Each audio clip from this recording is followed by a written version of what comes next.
Nobel price વિજેતા મહાન વૈજ્ઞાનિક ભૌતિક શાસ્ત્રી પીટર હિગ્સનું 94 વર્ષે એડિનબર્ગમાં ટૂંકી બીમારી બાદ નિધન થયું. તો આ માહિતી આપતા એડિનબર્ગ યુનિવર્સિટીના વાઇસ ચાન્સેલર પીટર મેથિસને જણાવ્યું હતું કે યુનિવર્સિટીના પ્રોફેસર એમેરિટસ હિગ્સે નવાજ કણ ગોડ પાર્ટિકલના અસ્તિત્વ અંગે 1964માં સૂચન કર્યું હતું. તે પછી 50 વર્ષે ફ્રાન્સના જ્યુરા માઉન્ટમાં બોગદુ પાડી રચેલા લાર્જ રેડોન કોલાઇડરમાં અત્યંત તીવ્ર ઉર્જામાંથી જન્મેલા ગોડ પાર્ટિકલની હિગ્સે આપેલી થીસીસ સાબિત થઈ હતી. તેઓના સંશોધન અંગે 2013માં તેઓએ બેલ્જિયમના ફ્રેન્કોઇલ એંગ્લેટરની સાથે નોબેલ પારિતોષિક અર્પણ કર્યું હતું. તેમને સબ એટમિક પાર્ટિકલની કરેલી શોધમાં ભારતીય વંશના વૈજ્ઞાનિક ડોક્ટર સત્યેન્દ્રનાથ બોઝે પણ સાથ આપ્યો હતો. તેથી જ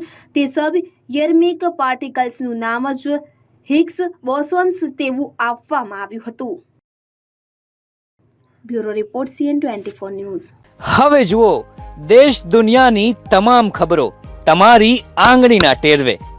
ઉઠાવો મોબાઈલ અને Google Play Store પરથી ડાઉનલોડ કરો અમારી CN24 ન્યૂઝ મોબાઈલ એપ.